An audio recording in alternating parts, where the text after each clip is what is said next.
Satan lives near us, but God lives in us. All right, we're in Revelation chapter 2, verse 13, and it says, I know where you live, where Satan has his throne, yet you remain true to my name. You did not renounce your faith in me, not even in the days of Antipas, my faithful witness, who was put to death in your city, where Satan lives. You know, the first sentence in this passage is a statement about how Jesus understands their situation. He notes that he knows where they live and that there's a great enemy of the cross that lives near them in the city. Now, this is Jesus' opening statement to each of us as well. I mean, he knows that we live in a fallen world and that we live amongst enemies of the cross. Jesus understands how it feels to live in a fallen creation, doesn't he? Yes. And he also knows how it feels to have enemies that he had to face that were against the cross and be right there with him, that were close to him, that were even friends with him.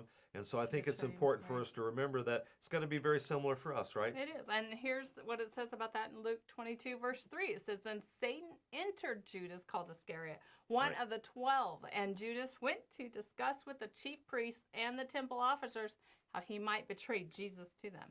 Jesus commends the believers in Pergamum for their faith and how they had held true to his name. And so he starts out there first. That's right. And even after one of their Christian brothers, Antipas, was put to death for the faith. Now, there are various beliefs about who this guy Antipas was, with some traditions holding that Antipas was ordained by the Apostle John to be the head of the church in Pergamum. And others say that he was a physician that secretly spread the gospel.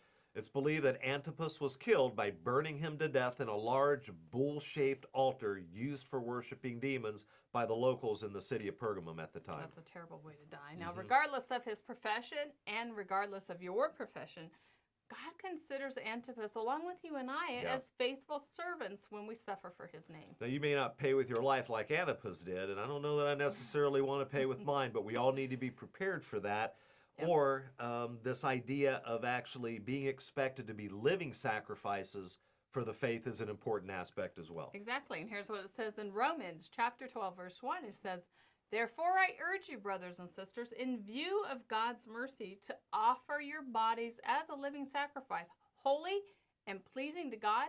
This is your true and proper worship.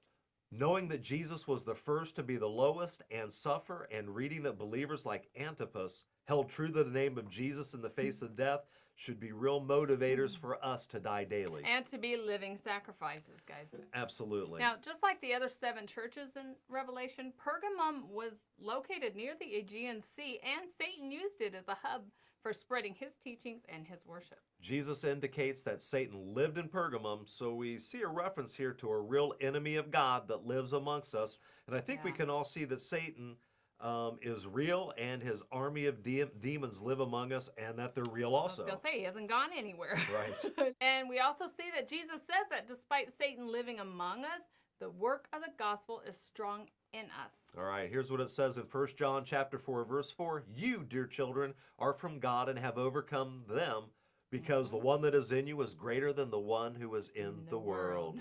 Now, we think about the idea of being put to death. We tend to focus really primarily on a physical death. Yeah, absolutely, because physical death is a scary thing, and we certainly need to be thinking about that, but the gospel is not really focusing us on a physical death. It wants us to remember that we have spiritual life and a soul, and that we should be thinking about what's eternal, right? That's exactly not what's temporal. So, and we asked, we were asked to be, put our sinful spirit and our soul on the cross daily. So our heavenly spirit and soul in Jesus will live and grow. Thank you for joining Les and Tracy King for A Word on the Word. Visit awordontheword.tv to receive their latest audio or video broadcast. A Word on the Word is sponsored by First Century Ministry